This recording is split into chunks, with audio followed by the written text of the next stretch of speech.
Yeah, it's like what is that thing that you'd be scared to say? Hey, what's your opinion on it? And now, if it's going to be super polarizing,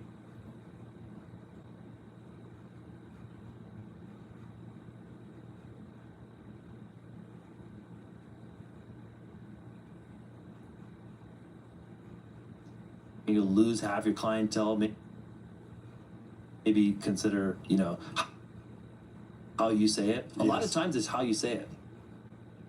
Yeah. It's just being respectful, So I've had things where, honestly, the people who I respect the most when it comes to political things are people who will disagree with their own political party.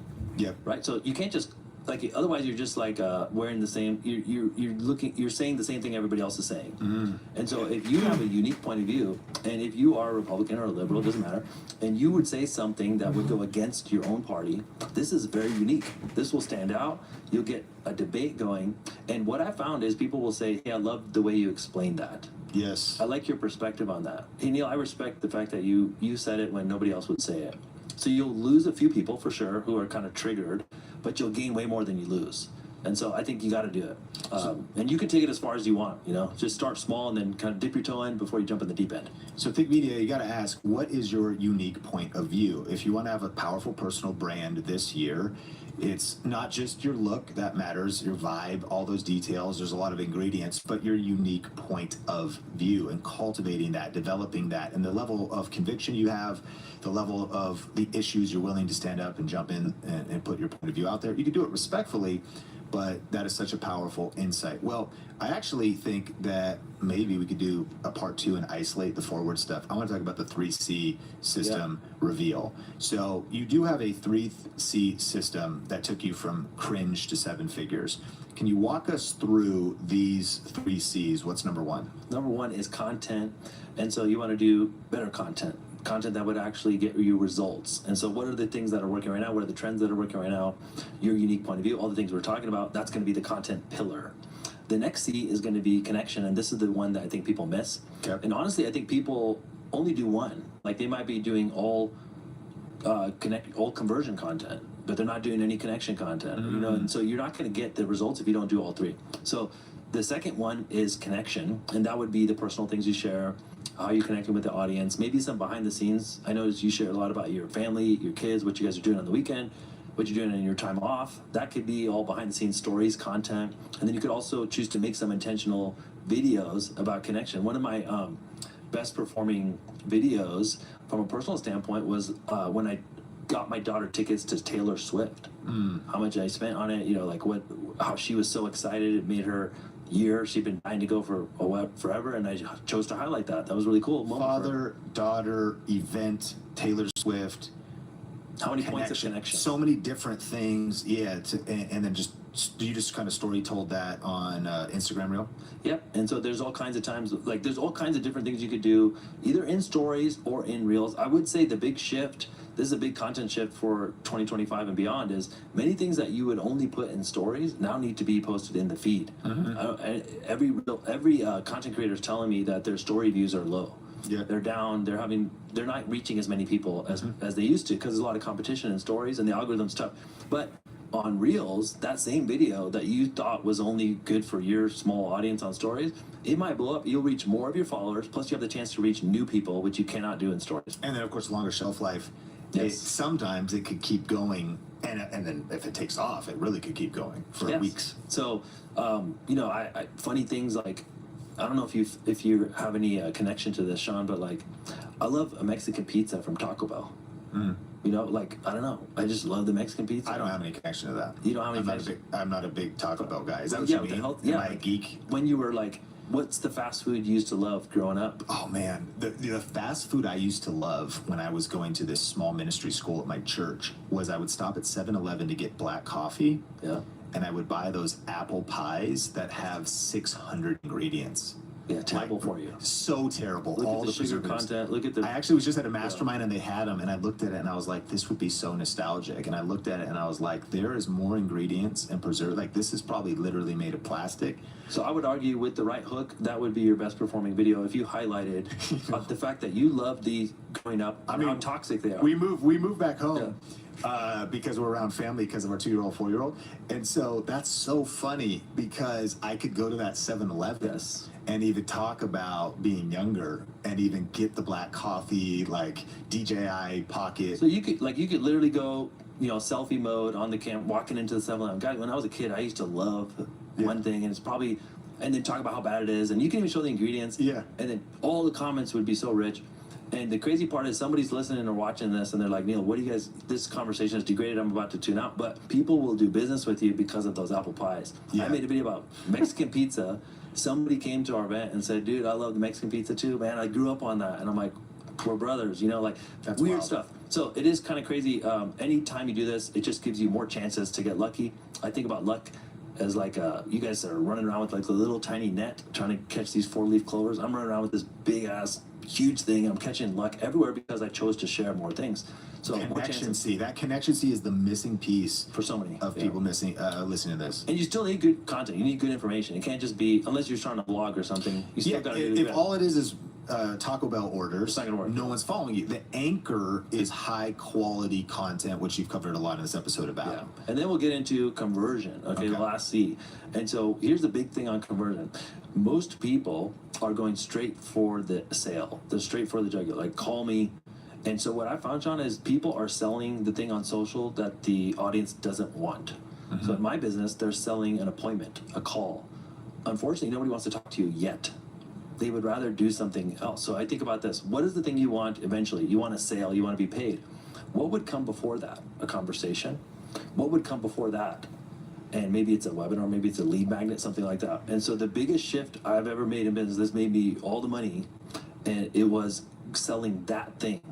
What I realized is the best marketers, the people that make the most money on social, are not looking for sales, they're looking for a signal.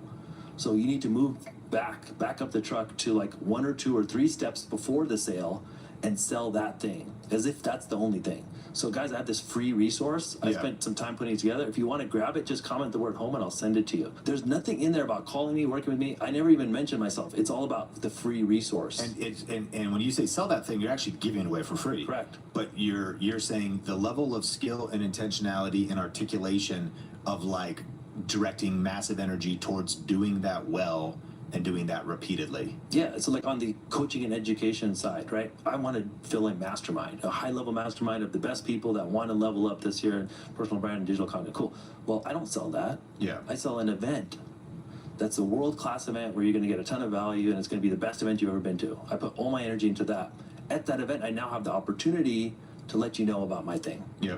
If I went to sell the thing, I would get nobody, honest. I would probably get some people because of personal brand, but it would be very difficult for me. Yeah. When I put my energy into the middle piece, everything changes. So I would say you need to add a step in the middle to your sales process. What is that for you? It could be a webinar, a lead magnet, a guide, a in-person event is a great conversion tool. Just think about what that's going to look like and then put your energy into that.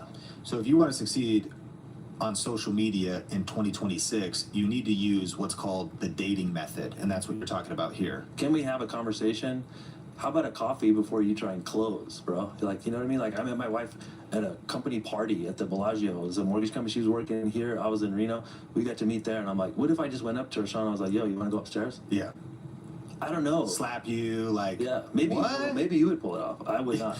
Like, and so I wouldn't have a family if that was the case. Where is the romance in our business? It's all about closing, and I understand that's where you get paid. You can't spend your days talking to people who are 6 months away from buying, but you can use scalable content and all these things that you're doing to speak to those people and keep them in your funnel. And build trust through multiple conversations. First, social media and YouTube is multiple conversations. Create micro commitments before the big ask. Focus on giving value, not extracting it. And then ultimately think about what your entire process is. So this has been, I've got couple final questions for you. I want to talk about the forward thing separately if we have time. But if people do want to connect with you, before I give you the final questions, where can people follow you, check out your stuff? We'll link it up in the show notes. Yeah, just shoot me a DM on Instagram. It's Neil Home. You guys can DM me. I answer all the DMs, so shoot me a message there, and I can always connect you with whatever we're doing right now. That's amazing. And Forward Conference, you already have the dates for next year. Yeah, it's July 11th and 12th in Las Vegas. One of the best conferences in the world, no joke. Yeah, you spoke at it. Yeah, and that was why. That's really when the bar was. I'm just kidding. But for entrepreneurs. Correct. that want to build personal brand, the latest trends, online marketing, business stuff. Yes. Okay, what's one thing you do differently if you were starting over today? So one thing I would do different is I would put in more. In the beginning, I was really hesitant to share all these things on the personality and the connection pieces. I would start doing that earlier on, and incorporating that into my business content.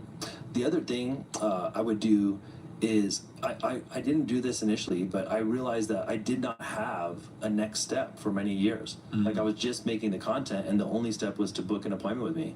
And so I was missing that easy next step. What's the thing that people could download or opt in for at 1 a.m. in their underwear at home? Yes, and get it right then. And get it on demand and make it easy. I was making it too hard to work with me. What's the biggest myth about going viral you want to bust? So the biggest thing is like people think it's going to change your business. And I've had some of the most viral content do not much for my business. It all depends on like what was the purpose, what was the call to action in the video. I had a video go viral where I talked about assumable mortgages. I don't even make money on assumable mortgages, so it honestly did nothing for me, but maybe brought me a few more followers. So you have to think about like what's your goal of the content, and I think a lot of people want more followers. That doesn't necessarily mean more business. What's one prediction for where personal branding is heading? I think it's heading into basically the top 1% being able to really crush it, and then everybody else getting smoked out. So it's like a feast or famine thing. People are saying it doesn't work anymore. Then somebody else is saying it's never worked better. It's like that's where it's changing right now. Yep. It's not for everybody. It's for the people who want to be intentional, which is why you're watching this episode. It's good. Yes. If you're gonna dabble, you're gonna lose. But if you just make the mental switch that I'm gonna dominate, I'm gonna stop dabbling, I'm gonna start dominating, and I'm gonna put in the energy and take it seriously, you can win. Yeah, I think the people in my group who are crushing it are the ones who do it with intention, and they take this seriously as a pillar of their business. The people who are dabbling, just doing it when they feel like it, it's honestly like it used to be a side thing you could do, and it really, you get smoked out right now. Doesn't mean you have to be full-time, by the way. You could do it part-time with intention. Just set aside the time and take it serious. Really good. Think Media Podcast. Thank you for listening to this episode. And if you got value today, can you like, rate, share, review wherever you watch or listen? My name is Sean Cannell, your guide to building a profitable YouTube channel, and I cannot wait to connect with you in a future episode.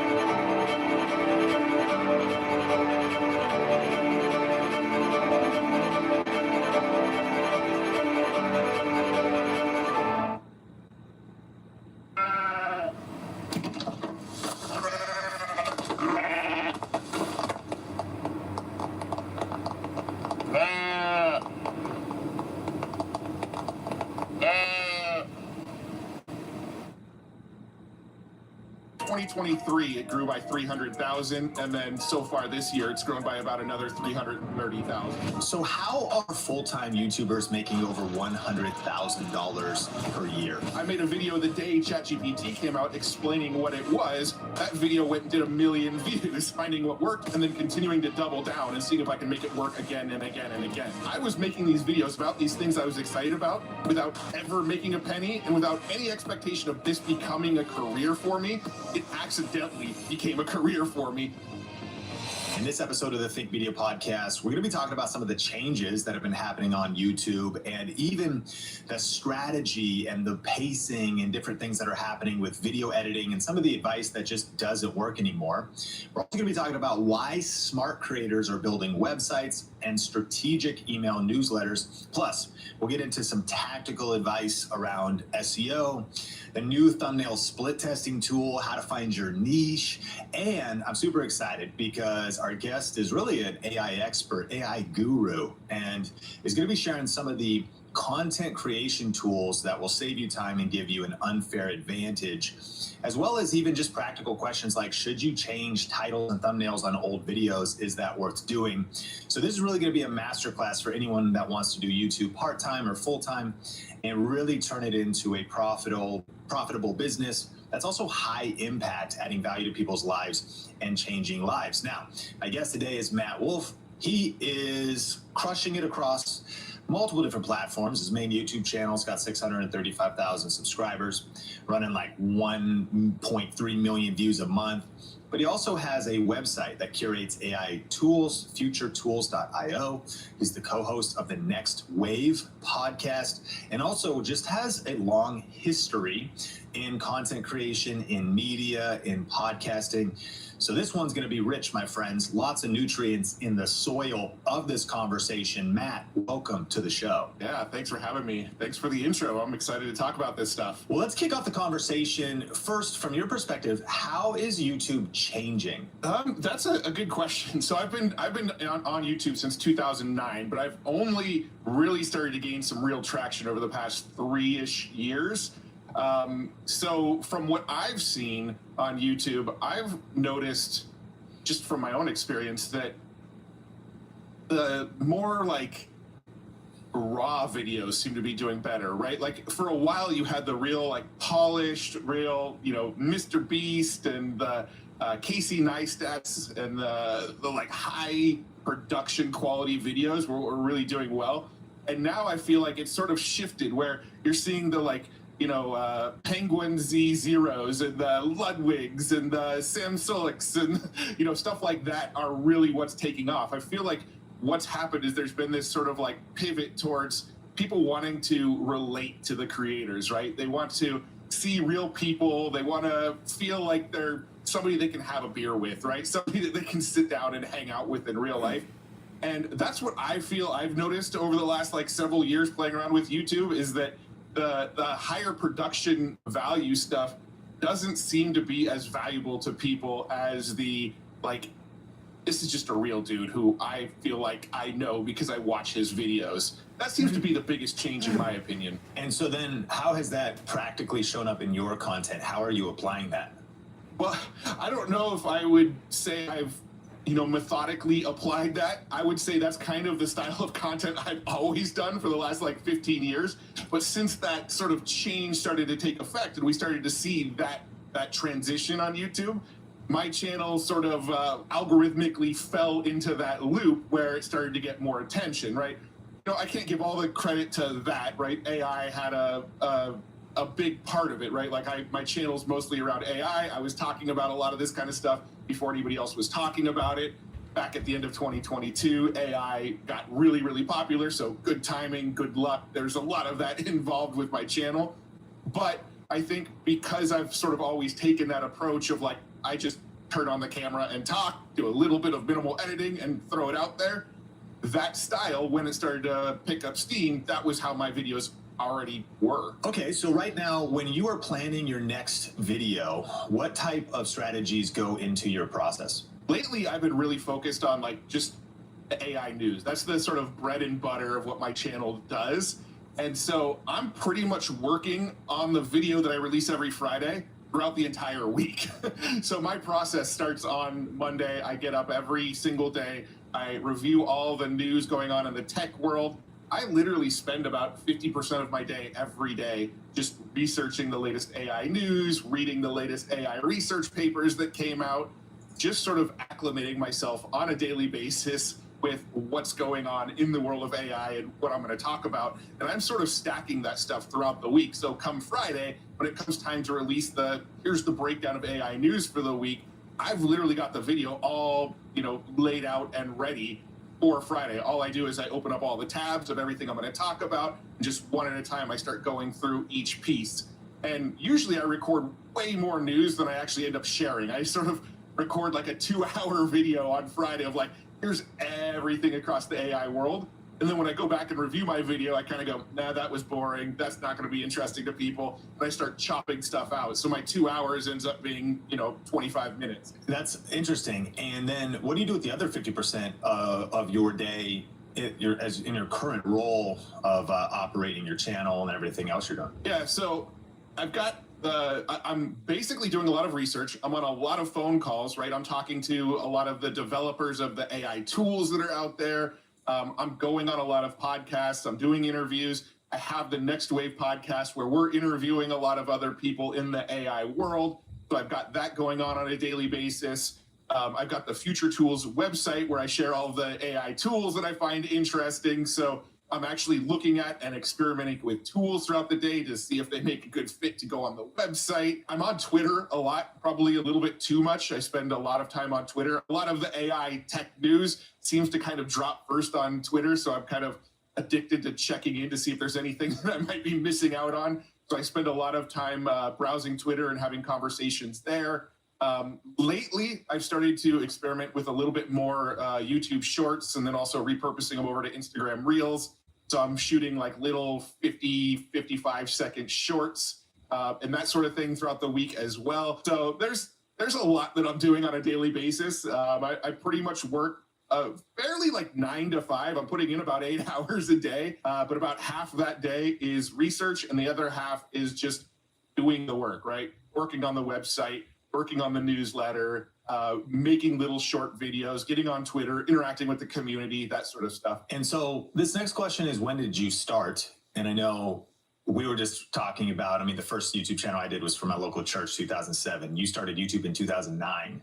Yeah. I feel like this is an OG meetup, you know, been on YouTube for a while, but maybe you could touch on your history and your background, but when did you start in regards to, if you will, this media business you're running right now? Yeah, so I actually started creating online content in 2007 while I was still working in my day job, right? So 2007, I started a blog. In fact, I think you recently chatted with Joe Fear, one of my buddies. I used to co-host a podcast with him. Him and I actually started a business together in 2007 where we started blogging on personal finance and health, right? We had 2 different blogs. I ran the personal finance blog, he ran the health blog, and we grew those blogs. So that was like my entry into content marketing was 2007.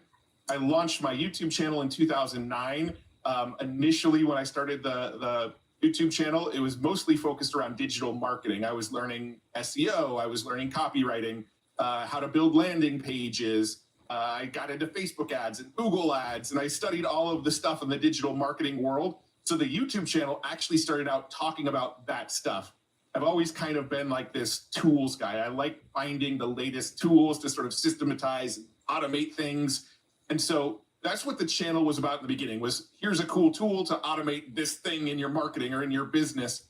And then over time, you know, the latest and greatest automation tools were AI tools. So around 2022, when a lot of the AI stuff started to bubble up, I already had content out there around AI related marketing tools, right? So it's always been focused around the tool stuff, but it wasn't until I started talking about AI that the channel just sort of went exponential. What advice would you give to people on this question of, should I pivot my channel? How big would you say the channel grew pre-2022? You're 635,000 subscribers plus.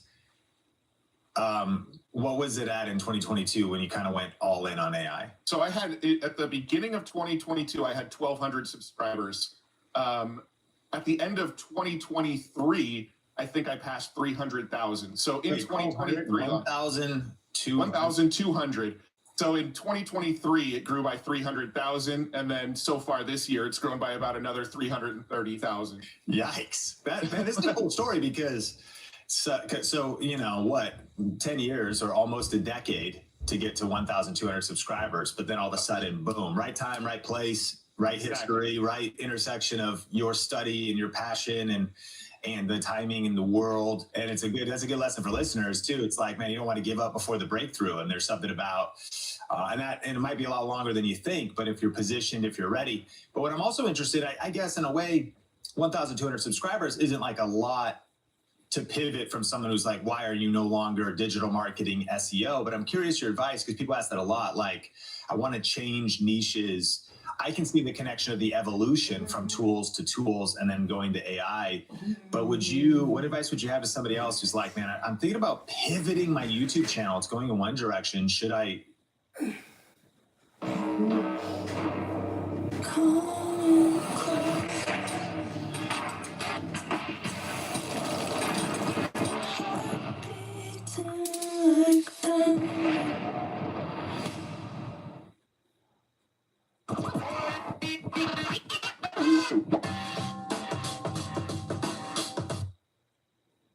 When you don't get a good night's sleep, rise and shine can sound more like a challenge than a greeting. Let's change that. Introducing the all-new Sealy Posturepedic collection now at Ashley, featuring precision-fit coils arranged right where you need them for targeted support night after night. Built on generations of pursuing better sleep to help you rise with more shine. From 2 leaders in delivering innovative comfort and quality, Sealy at Ashley. Wake up to what's next.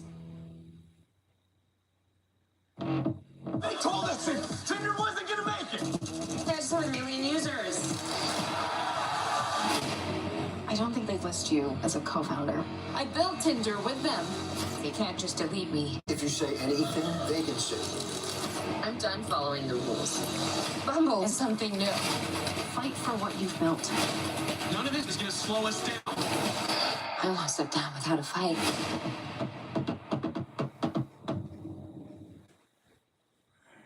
Direction. Should I make a drastic change and go in a different direction? Yeah, I mean, if you're not interested in the topic you were talking about, I don't think there's any point in continuing to try to create content that you're not passionate about anymore. For me, I've always been excited about tools, and when AI came along, that was just like another level excitement. And so the advice that I would give is, when the AI stuff really worked, I just decided to double down, right? Like my goal when I started making AI content wasn't to sort of pivot to be an AI channel. My goal was to keep on making videos about cool tools and cool workflows and cool systems that I'd come across online. But the thing is, I made one AI video about, I think, Midjourney, right? That video was my first video to pass like 50,000 views. And I went, oh, people like this AI stuff. So I made another video about Midjourney. That one did well. ChatGPT came out. I made a video the day ChatGPT came out explaining what it was. That video went and did 1 million views, right? That was the first video that I ever made where I published the video at like 10 o'clock at night before going to bed one night, woke up the next morning, opened my phone to look at my YouTube stats, and it had broken 100,000 views just literally overnight in the time that I was asleep. That was the first video I ever had that broke 100,000 views, first video I have that ever broke 7 figures in views. And so I went, okay, people are really, really liking these AI-related videos. I'm just going to keep doubling down on AI. So when that happened, where I made like 3 videos in 3 days that just kept on compounding, getting bigger and bigger, I went, all right, I'm going to do this every single day until I run out of ideas. So for about, I think, 38 or 40 days straight, I published a new video to YouTube every single day about some other AI tool or some other AI process that I'd come across, just to see what was going to work, what people were going to gravitate towards. And the stuff that worked, I just kept on doubling down on and making more of that content. And the stuff that didn't work, I just went, okay, that concept isn't working. I'm not going to do those videos anymore. So for me, it was all about just finding what worked and then continuing to double down and seeing if I can make it work again and again and again. Now, I'm curious, when did you go full time? And that's maybe kind of a weird question because you've had different businesses in evolution of being in content marketing for a while. So you mentioned full-time job back in 2007 and kind of the side hustle of a blog, personal finance and health, and getting into digital marketing. When were you able to leave your 9-to-5 job? And then what would you consider, you could define it yourself, full-time as Matt Wolf right now, what you're doing? Right. So I actually quit my day job back in 2009. So 2007 was when I started getting into content marketing. 2009 was when I went, all right, I just need to sort of burn the ships and go all in on this. So I wasn't making enough money to go full time in 2009. What I did, I would not recommend to anybody. I was making, I don't know, $500 a month off my content marketing business with Joe. And I went, well, if I quit my job and go full time, maybe I can really ramp this up and make a lot more money. So that's what I did. It took another good like 6 months or so, right? I was married at the time. My wife had a decent job. So for about 6 months, I was living off my wife's paycheck a little bit. But yeah, it didn't overnight skyrocket my income, that's for sure. But what I did early on was so Joe and I, we had these blogs that were making a few $100 a month and it was working out well. And so is that like I had affiliate marketing, affiliate offers or what? Yeah, so we had affiliate offers. We were, at the time, they had what was called text link ads, where companies would come and like pay you to put a link on their site. Eventually, Google stopped allowing it. It was like a little SEO hack that people would do. They would go buy backlinks on other people's sites. So people would buy backlinks on our sites. And then we also did, Google AdSense banners and things like that on our site. So it was making a few $100 a month. And when I quit my job, I went, I'm going to go and teach how I was making a couple $100 a month. People would probably love to just have a little side hustle where they can make 200 or 300 extra bucks a month, pay their car payment or whatever, through having a little side blog that they spend, a couple hours a week on. So I went and created a course called the WordPress Classroom, which took me a good 6 months or so to build. And when I launched that course, that's when I actually started making money that replaced my day job money. That took me about 6 months or so before I got to a point where that course was selling to a point where I can actually replace the day job money. And then, over between 2019 and 2022, Joe and I were just trying everything, right? We had an agency where we built funnels for people. We had an agency where we did video marketing for people. We did a lot of affiliate marketing. We bought Google ads to landing pages that promoted affiliate offers. You name it, we tried it. We tried e-commerce stores. We were playing around with every, we bought every course that was out there about different marketing strategies. We hung out on the Warrior Forum to see what people were talking about on that site. And we were just going, all right, let's see what business model we can make stick. And it wasn't until 2022 that I really found the thing that I was like, all right, this is sort of what I was put here to do. TUI, shop everything for their bowl, that bath, or the beach.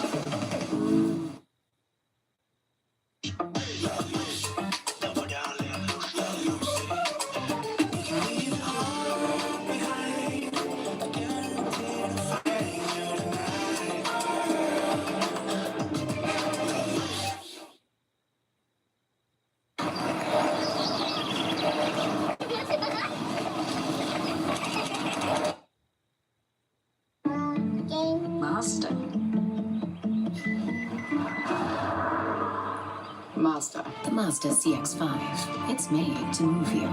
Take advantage of one of these exceptional offers at your local Mazda dealer today.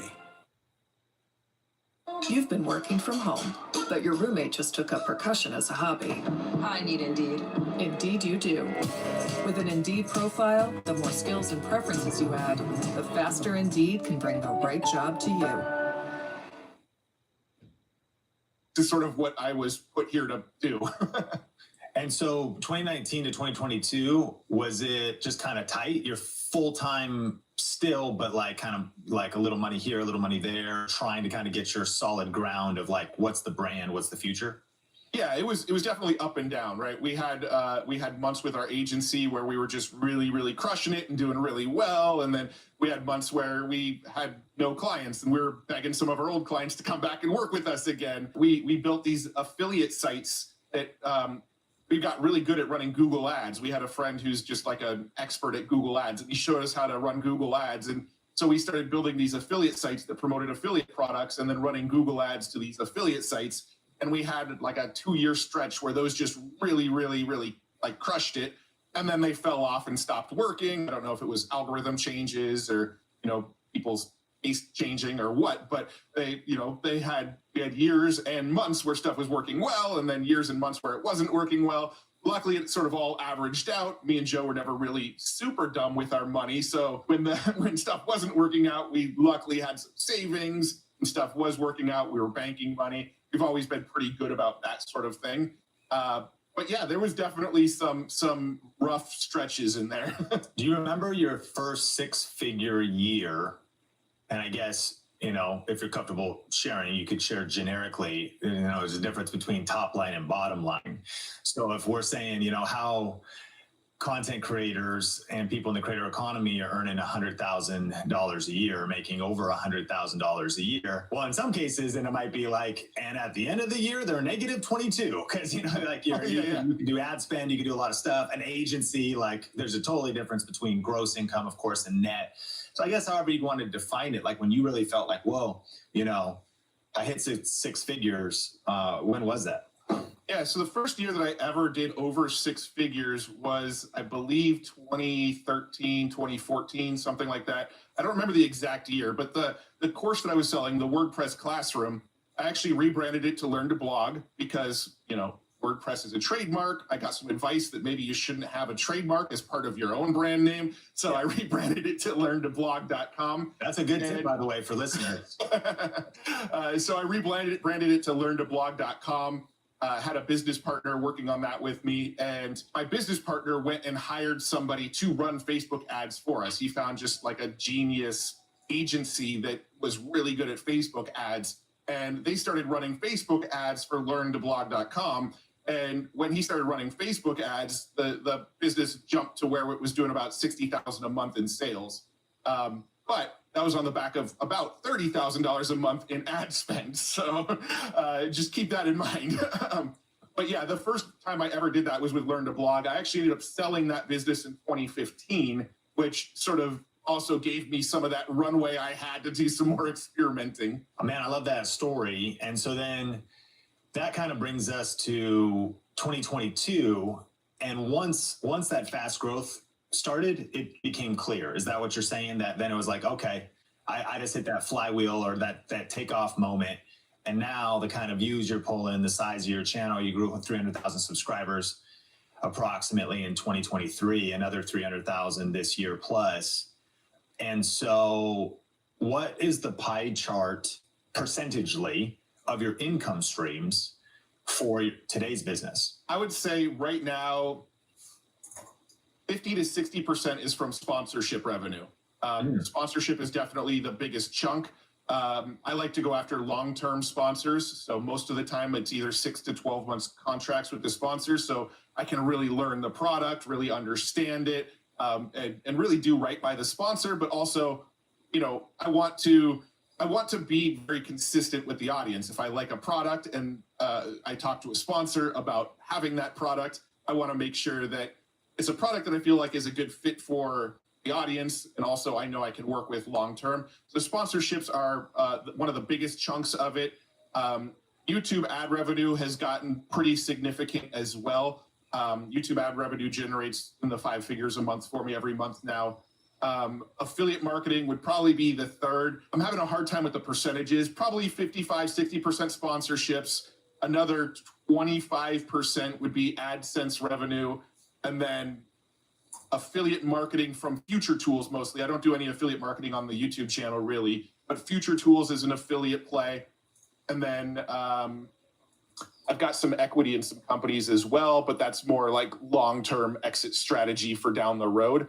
So I have a few companies that I advise for in the AI space that basically brought me on board because they know I keep my finger on the pulse of like the latest AI news and tools and what's out there.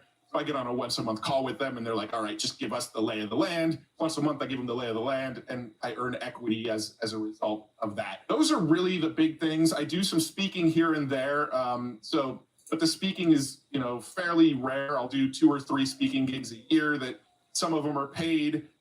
Most of them aren't. And yeah, I think that pretty much covers it all. Yeah. I don't do any courses anymore. I sort of lost interest in making the courses. Not that I don't think it's a great business model. It was just more work on my plate than I was willing to take on with all of the other stuff I had going. When you're powerfully positioned because of your AI brand and knowledge and immersion for this equity advisor opportunity, because if you were to kind of paint a big picture, some people are calling, this AI revolution as significant as the Industrial Revolution. Do you believe that? I do. Yeah, I absolutely do. I think a lot of people's timelines might be a little optimistic on how soon we're going to get to some of the predictions they're making. But yeah, I definitely think 10 years from now is going to look completely different than what the world looks like today. Centrum Silver is clinically proven to support memory in older adults. We did it with Centrum Silver.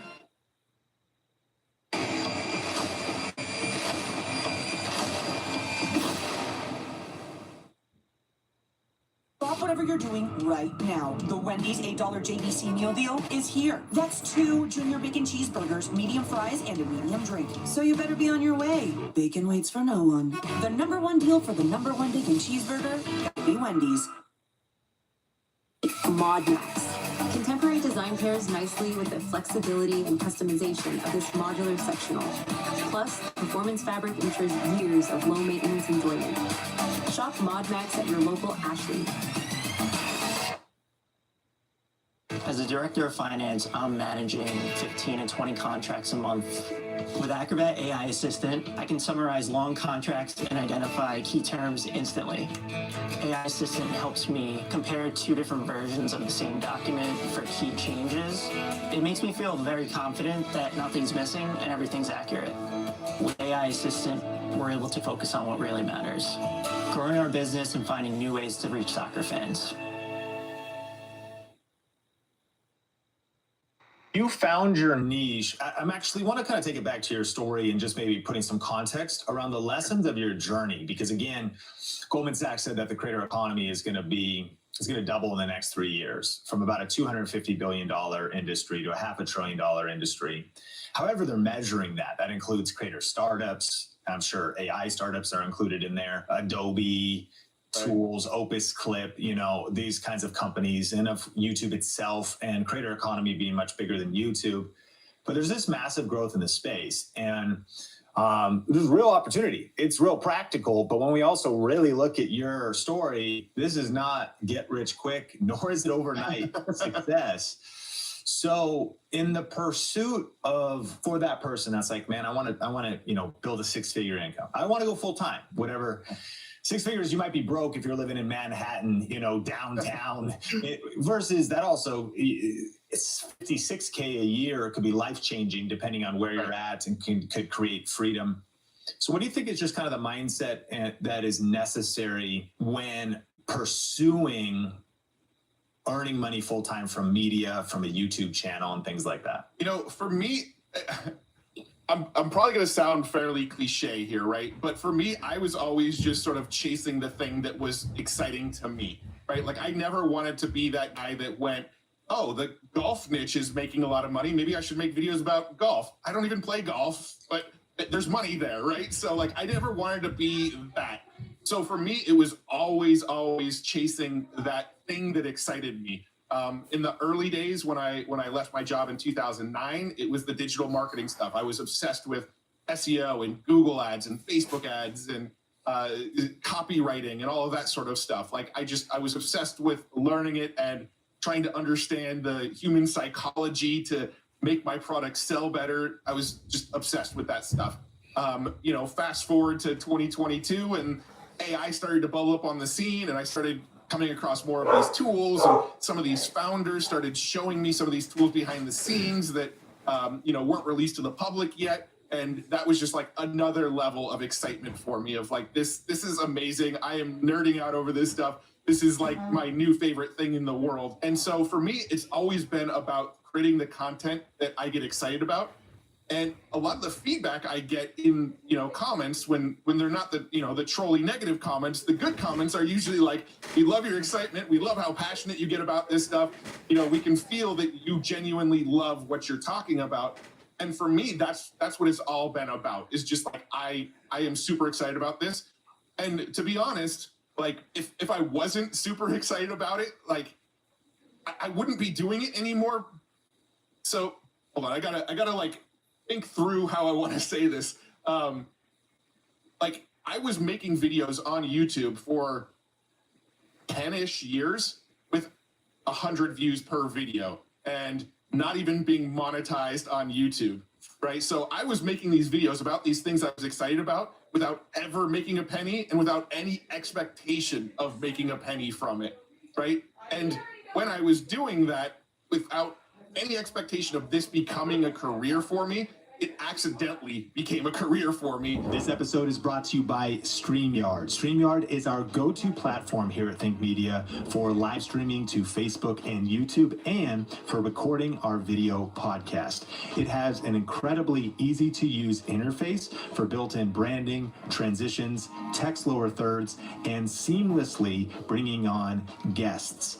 And they just added an awesome new feature called local recording. This allows you to take the quality to another level by separating out your audio and video from your guests, giving you more control over your content for later use. This feature is perfect for video and podcast creators, and so to get a special deal on StreamYard right now and to see all the features that are included, just go to streamwiththink.com.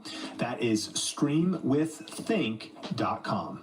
Because people sort of discovered the videos, saw how passionate I was about them, started sharing them with friends. Next thing I know, this is what I do full time, is fully make these YouTube videos. So it's, you know, for me, it's just been that passion that's really kept on driving me. And if I didn't have that passion, I would have never gotten to the point where it actually was monetizable. I love that obsession and passion and finding something that you are genuinely curious about, fueled you for 10 years, getting about 100 views a video, but also your persistence and consistency paid off because then it became right time, right place. And now in the last couple of years, your growth has been incredible. You have though studied digital marketing and business, and it would seem that you've been very intentional of building a media brand and a media strategy around the growth of your YouTube channel. Can you break down how you think about your website, your newsletter, and how those all integrate together? And this is a model, people are doing it differently, but there's success leaves clues. And in the creator economy, we see different creators doing similar models. What is that media strategy? Explain how you're doing that. Yeah, so I mean, that was actually one of the more methodical things that I sort of went into was I knew I needed to have a mailing list, right? If you study anything about digital marketing at all, literally the number one piece of advice any digital marketer is going to give you, grow a mailing list. You need to have that own audience. YouTube could shut you down anytime. Facebook could shut you down anytime. I knew from the very beginning, I need to focus on growing a mailing list no matter what. The other thing I wanted to do is I wanted to make sure I had some sort of useful tool, some sort of useful resource that people can go and use that wasn't necessarily just my content. And the reason for that is I needed something that in the future is potentially sellable. The Matt Wolf YouTube channel is never going to sell. That's never a business that I can exit from someday and let somebody take over and run for me. It's too tied to me personally, right? So I had this sort of three-pronged approach. What I started was I want my content to be the sort of main marketing channel that people discover me from. I want the newsletter to be the way that I can send people back to my content. And then I wanted a useful resource for people to be able to go and use and share with other people and they would find valuable. So I created the Future Tools website, the Future Tools newsletter, and then the Matt Wolf YouTube channel. And all three of them feed each other, right? Like the YouTube channel tells people to subscribe to the newsletter and it tells people to check out Future Tools. Future Tools drives people to the YouTube channel, drives people to the newsletter. Newsletter drives people back to both of those platforms. So all three of them are like super symbiotic where they're all sort of driving traffic between each other. And what ended up happening was the Future Tools website became insanely well SEO optimized. It was one of the first sites that was sort of organizing and filtering these AI tools to where it got to this point where if you were to search for any AI tool, maybe the tool itself would be the number one ranked thing in Google. The number two ranked site would be the Future Tools listing for that product. So the Future Tools website, I launched that in December of 2022. And within 3 months, it was getting 1 million visitors per month, right? And most of that was from SEO. I kickstarted it with the YouTube channel, but once the YouTube channel started driving traffic to it, the Google search algorithm picked it up, and now Google is driving most of the traffic to it. So now Google's driving the traffic to the Future Tools website. The Future Tools website is capturing leads, putting them on my newsletter, and now my newsletter is driving people back to my YouTube channel. So no matter which way you sort of find me, you're finding the other things that I'm doing. How did you build that website yourself? Did you hire a developer? Yeah, so that is an interesting story. It was literally a Saturday, and my son, my 9-year-old son, was sitting next to me, like right here in my office, and I just started putting together a website. I found this tool called Webflow, which is like a no-code website builder, and I had this like.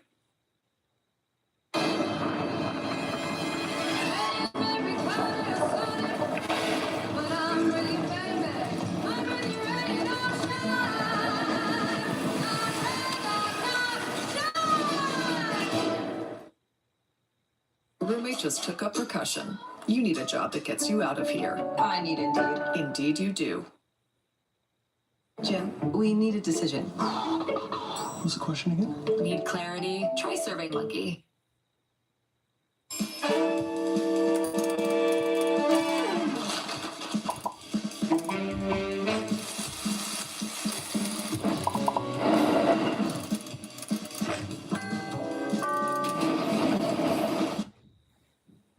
Lube's fast 15-minute oil change service is even faster than Joey Logano zipping around. Oh. Shoot. Jiffy Lube.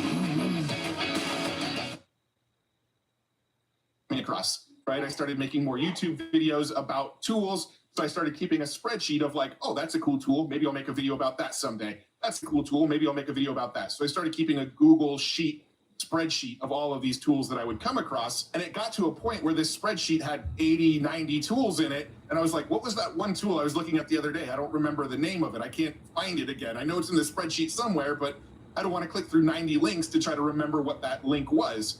So that's where the sort of idea came from for future tools, was literally a tool where I can organize the tools I came across for myself so that I can like come across them again. So the idea was, I need to make a YouTube video today. What am I going to make it about? I'll look at my website real quick and sort of remember the tools that I had come across recently and sort of resurface them. That's how Future Tools started. But after it was built and I listed, I don't know, the first 100 tools on there, what I did was I went to Reddit, and there was a subreddit called like, I made this or something like that. And it was a site where, you know, indie coders would sort of build in public and share the tools that they made. I went and shared it on that, and it sort of went viral on Reddit, rose to the top of that subreddit, became the #1 like most read post in that subreddit for like that month. Might have even touched like the Google or the Reddit homepage for a little bit and went really, really well on Reddit. And I went, oh, that's cool. People on Reddit like it. I went over to Twitter. At the time, I had 300 followers on Twitter. Like nobody was following me on Twitter yet. I went, hey, I made this tool on Twitter, or I made this tool on Webflow to help me organize AI tools. I figured it's helpful to me. Maybe other people will find it helpful, right? So I shared it on Twitter. Well, it got retweeted by a handful of large AI and tech influencers, right? Like Robert Scoble shared it, and this guy, Rowan Chung, who has a large AI following, shared it. And all of these people that had large tech followings started sharing that and retweeting it. And so it went viral on Twitter. And I think to this day, it's one of my most popular posts on Twitter. So it got really popular on Twitter. And then I went to Product Hunt and I posted it on Product Hunt. And it went to the #2 product of the week on Product Hunt when I shared it there. And so it just started to explode. And I went, all right, I should probably figure out how to turn this into a business. And that's when I started doing like featured listings and letting companies come and sort of buy the ability to pin their tool to the top of the website for a week. I started going and swapping out the original links with affiliate links if they had affiliate links available to them. And then I started, you know, it actually started to become a business from there. But it was never intended to be a business. It was literally meant to organize the tools for me. And my son and I, we literally just played with Webflow on a Saturday and built that site in about 4 hours. That is unreal. And is it still on Webflow? It is still on Webflow right now. Although I am working with a developer who's shifting it off of Webflow because Webflow has bandwidth limits that I keep exceeding every month. That makes sense. So the costs have gotten a little out of control there. So Webflow is a paid tool, but for those that might think, man, I could never have the skills to develop a website, it makes making your own website easy. Yeah, it's a no-code drag and drop builder. If you know what you want it to look like, you just drag and drop it until the site looks the way you want it. Really, really cool platform. But if your site gets really popular, sure, their enterprise plans are pretty insanely expensive. Well, what's cool is that also you're giving us a model, though. I mean, you can start with something like that, and as things scale, they might break, but now you're at a place to like take it to the next level for future scalability, and to probably, you know, with the revenue being generated, you know, hire the developer. And so that's a very inspiring story. It is interesting about how SEO and ranking helped this website get discovered. I'm curious, do you think that this Google AI summaries are ruining Google and ruining SEO?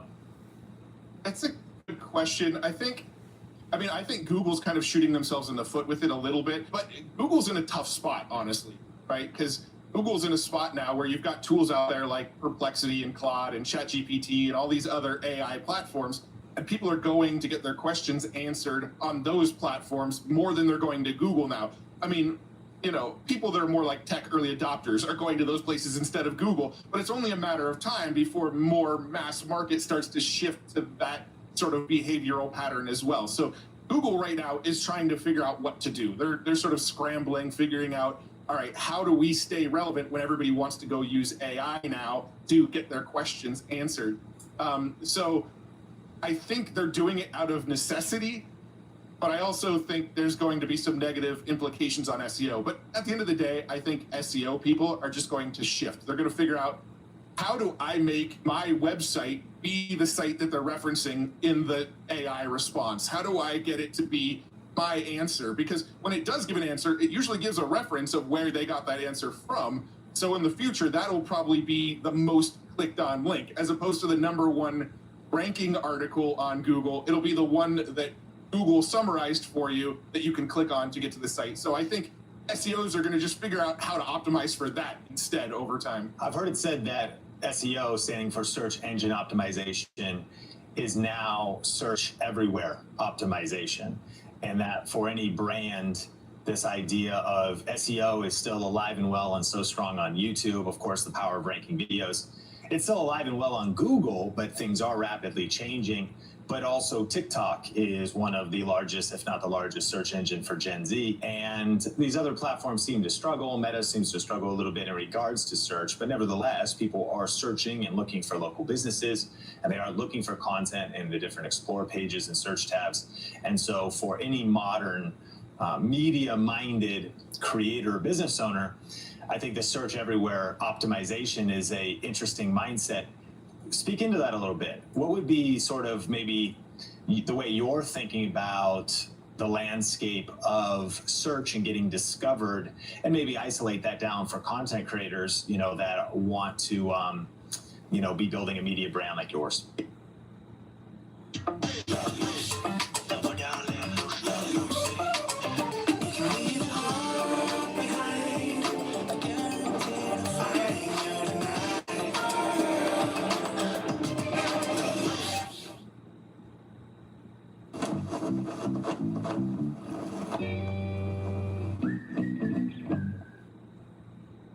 Hotels.com. Members save up to 20%. With that kind of discount, you could stay at a place with a killer spa. Get a manicure, clean up those mitts a little, eh? Hotels.com. Members save up to 20% at hundreds of thousands of hotels.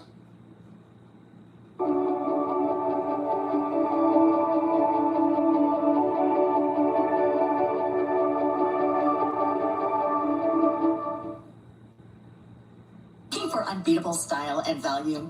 Visit Turk Furniture with 4 locations in Joliet, Bradley, LaSalle, and Ottawa. We offer a wide selection of high-quality furniture for every room in your home, whether you're updating your living room, bedroom, or dining space. Don't miss our sleep center, too. Enjoy great prices, friendly service, and fast delivery. Transform your home today at Turk Furniture. Visit us in-store or online for incredible deals and the best selection around. I mean, to be honest, I don't really put a ton of thought into like the search discoverability on Google. It was sort of an accident that my site started to rank well. Again, it was never really designed that way from the beginning. But I think at the end of the day, just creating stuff that people find valuable, that they want to share with others, is still going to always win out no matter what. I know it sounds kind of cliche, but SEO, you know, a very, very oversimplified explanation of how SEO works is if somebody searches something on Google and they get a response and they click into that response and they stay on that website, Google goes, okay, good, pat ourselves on the back, we did a good job, we'll rank that article better.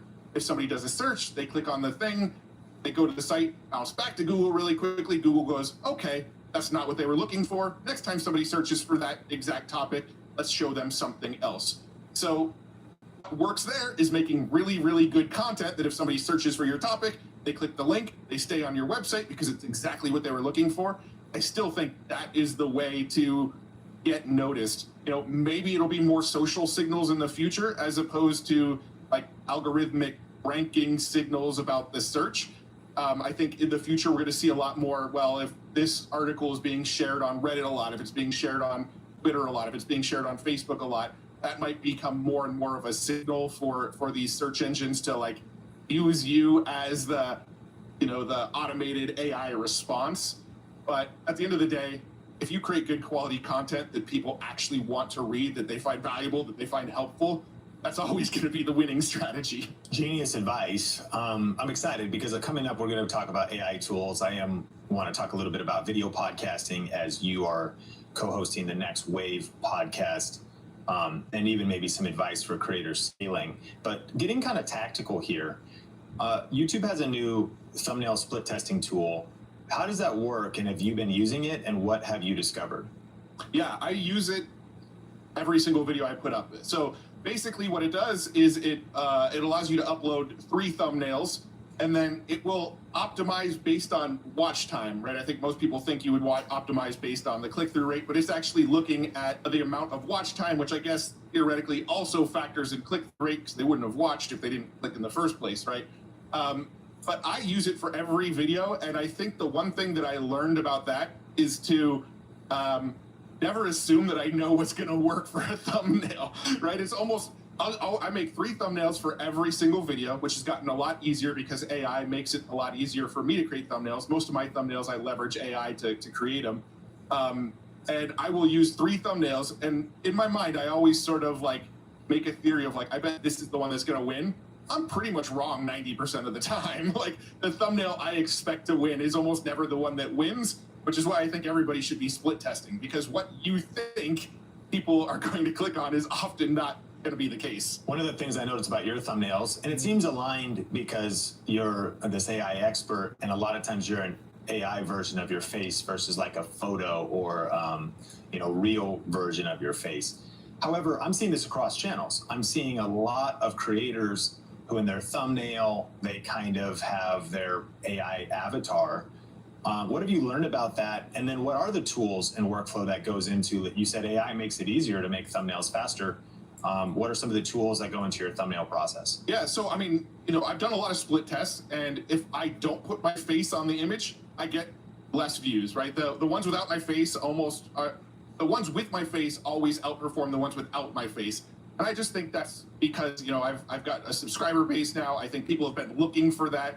The very early days where I was using AI to make the early days when I was making YouTube videos about AI, I was doing that strategy where I was using AI to make my thumbnails. And at the time, I hadn't really seen anybody else doing that. I mean, I'm sure there were people, but they weren't on my radar yet. So I think I was one of the early people to use AI, train my face in the AI, and then make thumbnails with my own face in the AI. And now I think people are actually looking for that. Like when they see that with my AI face in it, they're clicking on it because if they're fans or followers or whatever, they recognize them. I've gotten a lot of comments if I don't put my face in the image of like, oh, I saw that video, it was recommended to me, I didn't click on it because I didn't realize it was you, right? So I've gotten that kind of feedback. So now I try to always work my face in. Every once in a while I'll go in and test one of the thumbnails without my face to see if, maybe my assumptions are wrong again, or algorithms changing, or, something that used to work. Things change, right? It's a moving target on YouTube, in my opinion. But yeah, I found that the faces just tend to work for my channel. I like to do very, very bright, vibrant colors. The very early thumbnails I would go on like Midjourney, and I would tell it to create like a vibrant, brilliant, RGB, colorful paint splash on the wall, right? So that the background would just be rainbows of colors that are like high contrast and popping off the screen. And then I'd overlay an AI image of my face over it so that the colors just popped off the screen and stood out.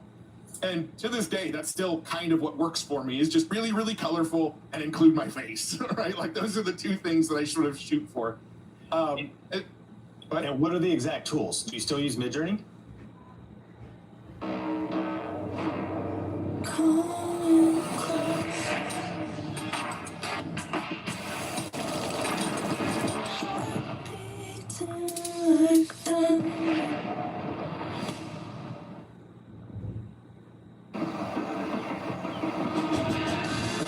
education begins on campus, but your experience can take you anywhere. When you find your image at CSU, you discover anything is possible.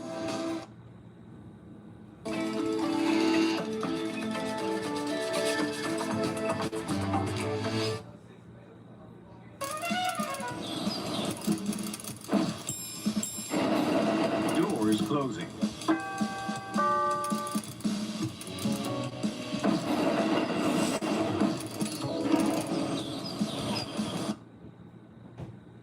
Influences aren't new.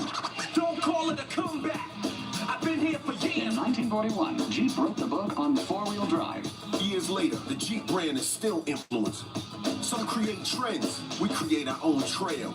Some send a smiling emoji. We smile for real. Don't call it a comeback. Jeep, there's only one. During the Jeep Drive into Fall event, purchase and get $7,250 combined bonus cash. Plus current FCA lessees can finance and get $2,000 bonus cash on select 2025 Jeep Grand Cherokee Limited models and dealer stock. Tools. Like right now, today, I'm split testing 3 thumbnails. One I made in Midjourney, one I made in a tool called Leonardo, and one I made in a tool called Ideogram, right? So there's so many AI image generation tools out there now, and they're all kind of good at different things, but bad at other things. So now you might see 3 thumbnails, and I made them with 3 totally different processes because I'm playing with all these tools all the time.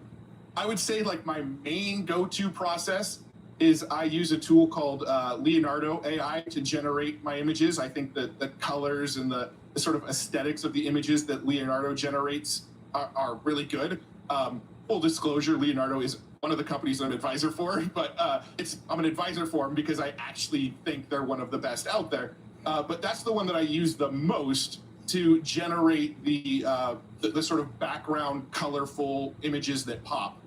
And then to train my face in the AI, I used to use Stable Diffusion, and there was this long process called Dream Booth, where you can train your face into an AI model and then prompt anything you want, and it would generate your face on whatever the character was doing that you asked for. Now there's an easier model to do it. It's called Flux, F-L-U-X. I actually made a pretty quick tutorial on it on my YouTube channel that shows you how to train your face into Flux now. And ever since I made that video, I've been seeing a lot more thumbnails of people putting their face in there.